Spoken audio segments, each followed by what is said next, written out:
இந்த நாளுக்கான கர்த்தருடைய வார்த்தை யோவான் எழுதின சுவிசேஷம் 3ஆம் அதிகாரம் 34ஆம் வசனம். தேவனால் அனுப்பப்பட்டவர் தேவனுடைய வார்த்தைகளை பேசுகிறார். தேவன் அவருக்கு தமது ஆவியை அளவில்லாமல் கொடுத்திருக்கிறார். தேவனால் அனுப்பப்பட்டவர் தேவனுடைய வார்த்தைகளை பேசுகிறார். யாரு தேவனால் அனுப்பப்பட்டவர்? யாரு? இயேசு கிறிஸ்து தான். இயேசு கிறிஸ்து தன்னுடைய பிதா என்ன சொல்கிறாரோ அதைத்தான் சொல்லுவார். தேவனால் அனுப்பப்பட்டவர் தேவனுடைய வார்த்தைகளை பேசுகிறார். நம்ம எப்படி இருக்கிறோம்? நாம் அனுப்பப்பட்டவர்கள் தான். நாம் இந்த உலகத்துக்கு கர்த்தரால் அனுப்பப்பட்டவர்கள் தான். நாம் அவருடைய வார்த்தைகளை பேசுகிறோமா? எந்த வார்த்தைகளை பேசிக்கிட்டு இருக்கோம்? நம்முடைய வார்த்தைகள் எப்படிப்பட்டதாக இருக்குது அப்படின்னு சொல்லி நம்ம ஆராய்ந்து பார்ப்போம். தேவனால் அனுப்பப்பட்டவர்னா தேவனுடைய வார்த்தைகளை தான் பேசுவாங்க. நாம் தேவனால் அனுப்பப்பட்டவர்களாக இருந்தால் ஆண்டோடைய வார்த்தைகளை, வேத வசனங்களை நாம் பேசுவோம். தேவன் அவருக்கு தமது ஆவியை அளவில்லாமல் கொடுத்திருக்கிறார்.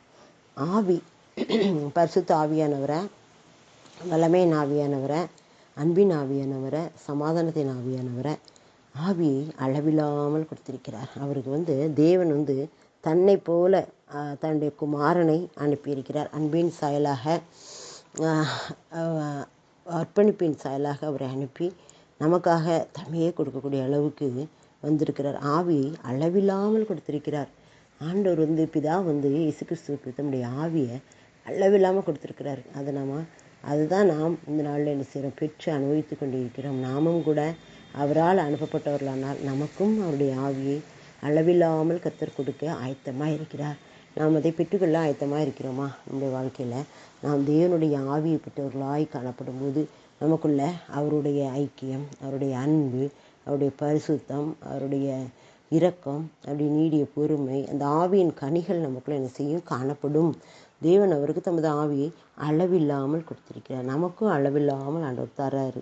ஏன்னா நாமும் தேவனால் அனுப்பப்பட்டவர்கள். இந்த உலகத்துக்கு பிதா குமாரனுக்கு எப்படி கொடுத்தாரோ அதே மாதிரி நமக்கும் கொடுக்க ஆயத்தமாக இருக்கிறார். பிதாவானவர் செய்ய குமாரன் காண்கிறது எதுவோ அதை அன்றி வேறு ஒன்று செய்ய மாட்டார் அப்படின்னு வசனம் இருக்குது.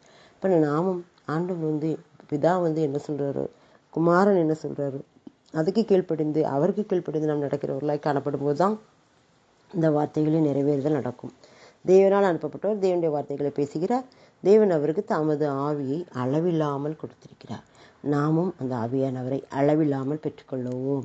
ஆண்டவர் தாமே ஆசீர்வதிப்பாராக. அந்த வசனத்தின் மூலமாக நம்மை. ஆமென்.